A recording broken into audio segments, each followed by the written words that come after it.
Columbia, this is Houston, ALS, over. Houston, Columbia on the high gain, over. Roger, the EVA is progressing beautifully.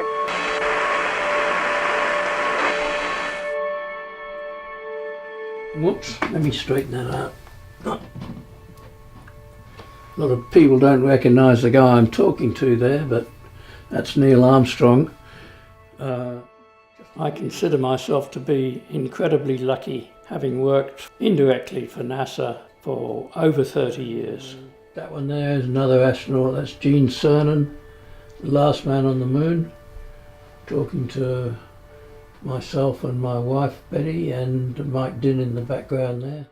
It was a worldwide joyous event, and it suddenly dawned on us that maybe we had helped improve people's outlook at that time.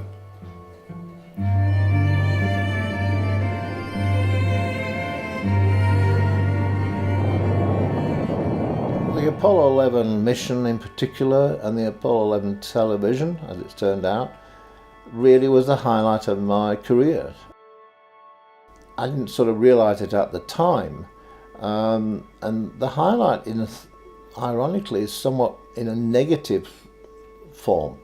Nothing went wrong. Everything we'd trained for, everything we'd practiced, everything we'd talked about, everything we'd documented, all worked. So I was both enthused about the whole event, and I was in some ways more importantly, I was confident we could cope with anything unusual because we'd given a great deal of thought to it. I thought, how lucky I am to be in the Australian bush with kangaroos feeding around me and being involved with mankind's greatest adventure. It gave me big goosebumps. It was a very special time.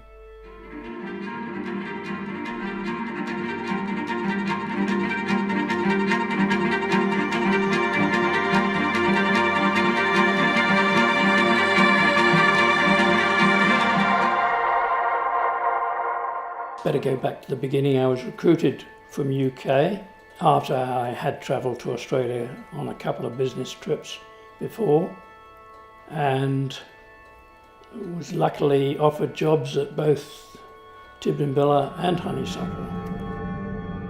The director of Tidbinbilla was sponsoring my migration, but I felt I had to tell him that I thought Honeysuckle and manned spaceflight was somewhat more exciting than deep space in those days. I ended up working at Honeysuckle from 1966 through to 1981. The manned spaceflight was hugely exciting. Loved all the whole bit, and went through all the Apollo missions and all the Skylab missions before we eventually changed to deep space missions.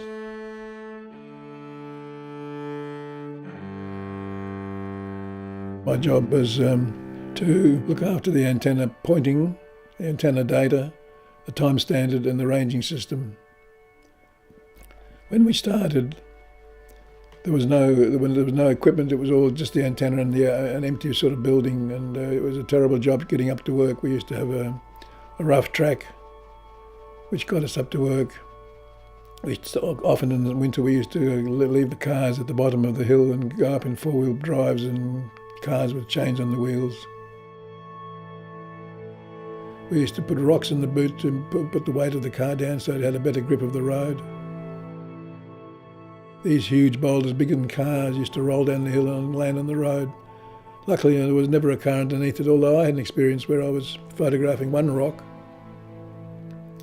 and I heard a sort of clicking noise above me, and I looked up and I didn't see anything, so I finished taking the picture, went back to the station, and the admin officer came and said, "Hey, did you see the two rocks on the road?" And I said, "What two rocks?" So when I went down to check, there was a rock standing in the ditch right where I was been taking the picture of the first rock. That could have fallen on top of me. In about mid-67, I was asked if I would move to the Honeysuckle Creek station, which was built dedicated uniquely for the Apollo missions. And so in about September '67, I moved from Tidbinbilla to Honeysuckle, doing similar things, but of course never been involved with manned flight. I'm not sure what about all the people who were already there thought of me coming in out of the blue. They'd all had specialist training overseas. I never did for the Apollo thing, but it wasn't too difficult to pick up what was involved. We had some 18 months or so of training at Honeysuckle before the first manned mission, which was Apollo 7. That was an Earth orbit mission, and we weren't really organised for Earth orbit stuff. We were primarily a lunar distance or lunar activities station.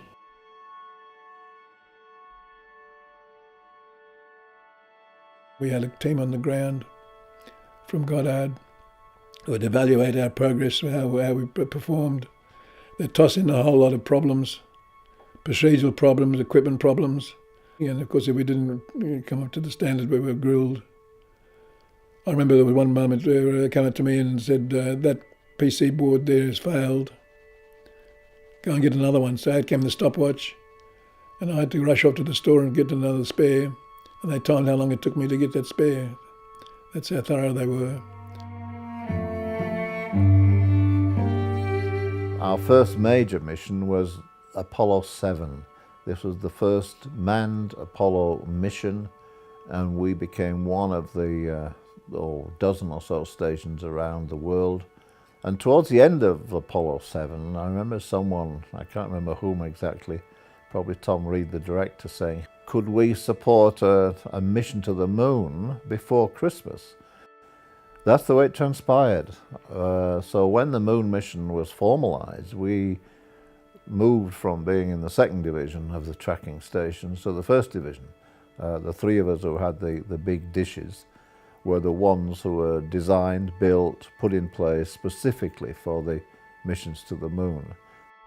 And so came Apollo 8 in December, which in some ways was the gutsiest mission of them all, putting 3 people in a spacecraft and shooting them off towards the moon, hopefully.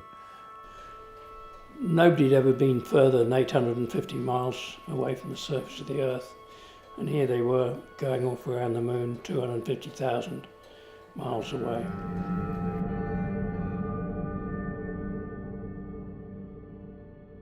In the Apollo period, we were basically working 12-hour shifts up at Honeysuckle with an hour's travelling either side of that, so we didn't have a huge amount of time at home.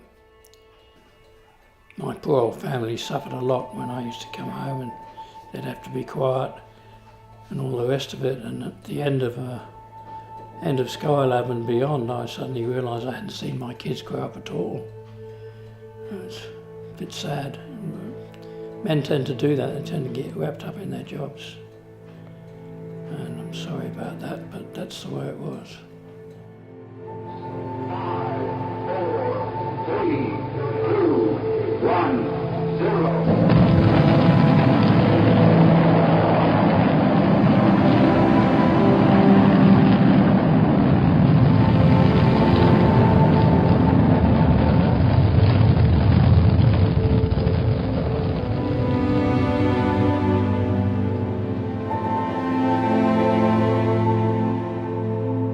This is a picture of the Prime Minister on the day. You notice in the picture everybody is smoking, except for us two on the console at the moment. Well, I'll tell you what caused me the most grief was a visit of a Prime Minister screwing up our countdown, and so it diverted the station a fair bit when we were meant to be getting organised.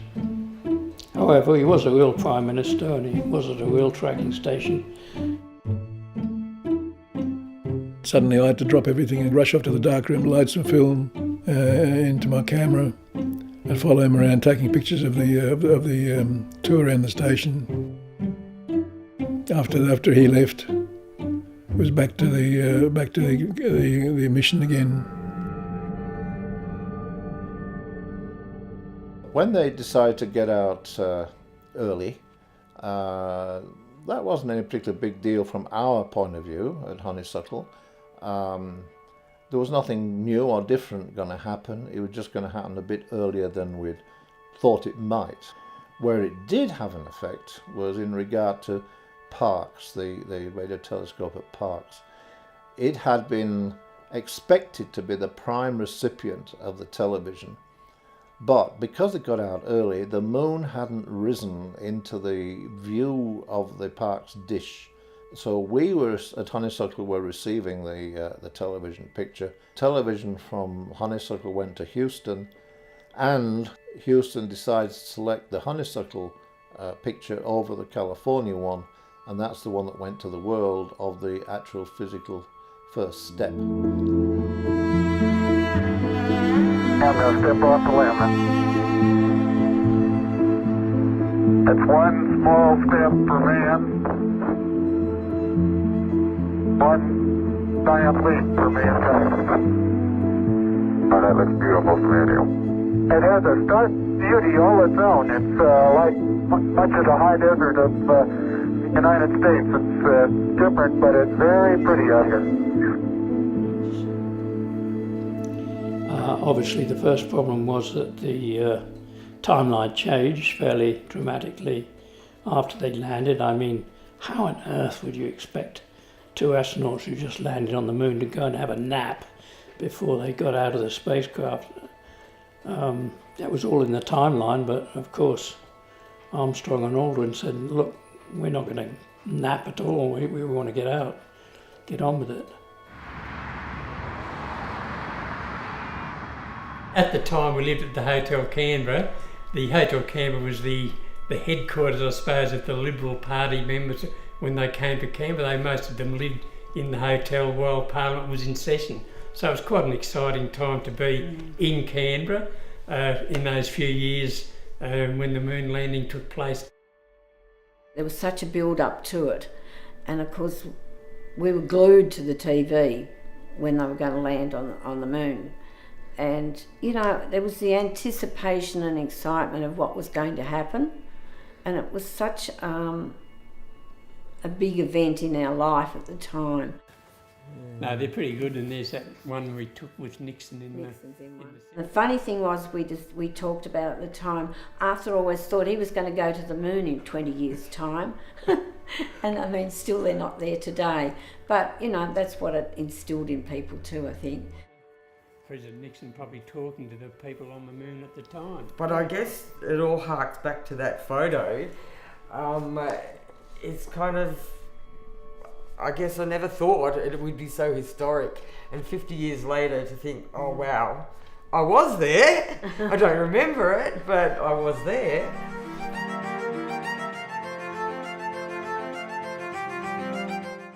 We decided, well, this is an historic moment. I think we thought those sorts of things and actually deliberately put it in front of the TV at the time they had the landing because it was significant. It's got the man walking on the moon. I think that's really good. Maybe I could still be the first woman to walk on the moon.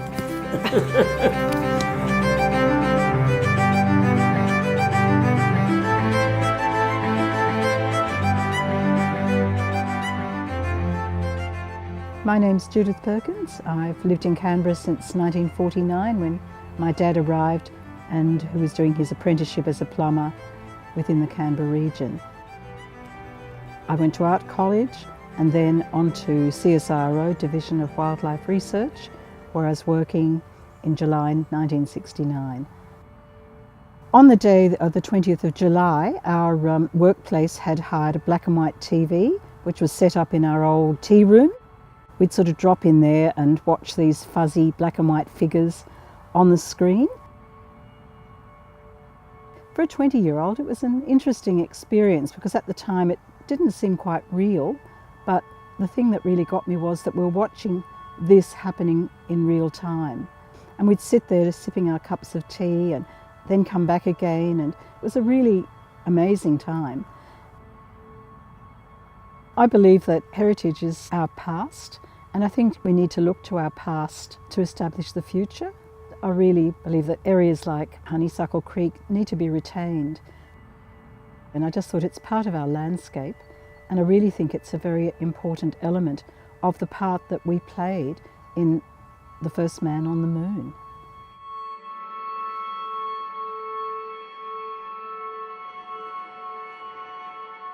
Normally there were 3 or 4 of us in each car going home after the end of a day's support on something like Apollo, and there'd be a lot of chatter in the cars about what happened, what went well, what didn't go so well, and so on and so on. But after Apollo 11, on that day, they were very quiet, most of the cars. I know my car was. I know the car that a friend of mine was in was just dead silence all the way home, which was pretty weird. I think everybody was just thinking, oh, blimey, maybe they really were up on the moon doing something. It gradually filtered down that it was a worldwide joyous event, considering all the other horrible things that were happening. And it suddenly dawned on us that maybe we had helped improve people's outlook at that time. Well, this camera, which I used through the Apollo missions, and while I was at Honeysuckle, is this Linhof Super Technica 4x5. I've always been a great believer in photographs, and I thought it was very important to have pictures of things. Family, for instance, it's all history. As they grow up, you lose track of what they look like and what they were like, unless you've got a photograph to prove it. Honeysuckle, I always felt was an important station, and I always felt that it ought to be preserved. I wasn't thinking so much what was going to happen afterwards, but just as long as it was taken, it was there for people to see in the future. Once the station's gone, all you've got are the photographs. The ones that have died, the only picture you've got is the picture of them at work. Without that photograph, you wouldn't have it.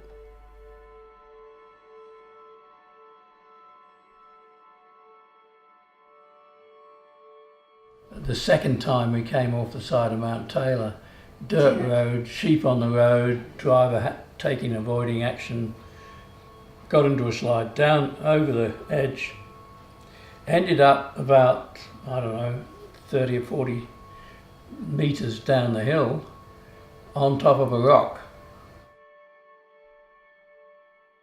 When he came home after an accident, he didn't tell me straight away, so we'd talk to the children, we'd have our dinner, and then probably when we were sitting up in bed he'd say, oh, by the way, we had this sort of accident today, and he would sort of try to explain what had happened. And I thought, oh, yeah, he looks all right, so I didn't worry.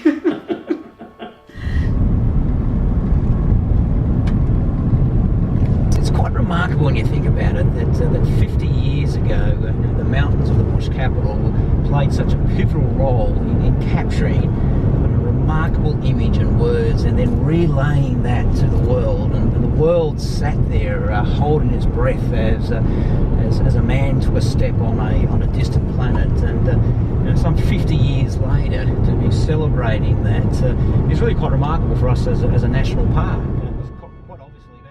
The history lesson of today is to think about what tomorrow will judge. How will tomorrow judge what we do today? And that's probably one of the key principles that we as a community need to take from celebrating such remarkable events.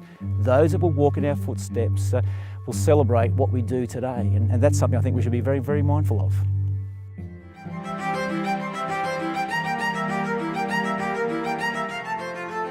Not that far from where we sit here today, there is indications, there are artefacts, there is paintings that talk of people in this landscape, that talks of people traversing through this landscape, using the night sky as a navigation beacon. We are very conscious of making sure that to celebrate the 50th anniversary, we also pay homage and appreciate that the footsteps that we walk in are those that have been trotted by people dating back tens of thousands of years. The elements that we're putting together here at Honeysuckle really speak of celebrating both the Ngunnawal history and our European NASA history. There's a wonderful line from Ngunnawal to NASA, one valley, one story, but many, many different tales, and that is what we have here within the Madgee National Park.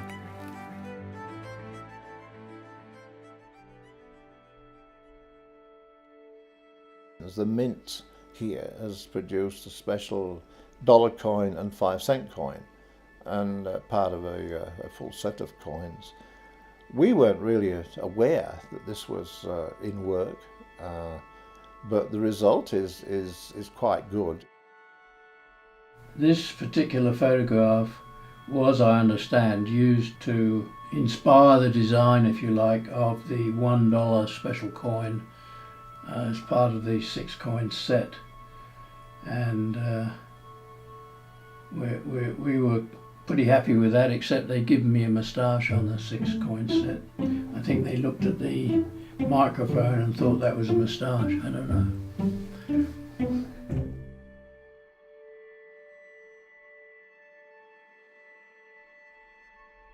But at one stage, the fellow at Houston says, we're having a chat in the middle of the night or something, says, I don't understand all those Australian accents. And we looked around, there's me from England, there's John from England, there's Tom Reed from Scotland, there's Ian Grant from Scotland, and there's an Italian fella.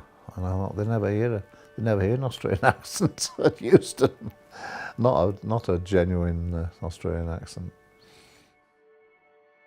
I was lucky with these two pictures. They were having a clear out of the director's office, and they weren't exactly going to check them out, but I thought I'd try and get hold of them, and I gave the people a couple of scones and jam and cream off the trolley, and got those in return. So I was pretty happy with that. But they have faded quite a lot.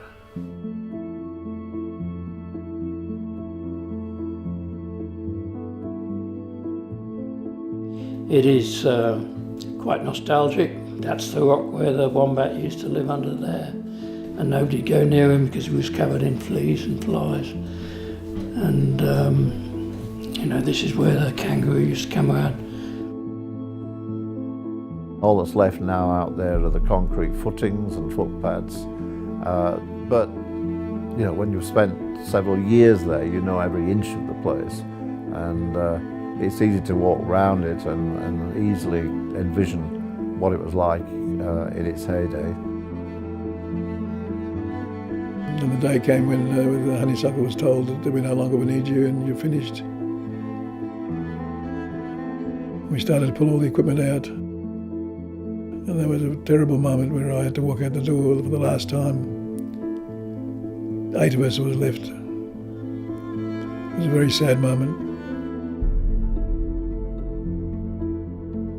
I had a wonderful time at Honeysuckle. All these years later, I'm still living those moments. We all, the whole team of us, we're all still sticking together like a family.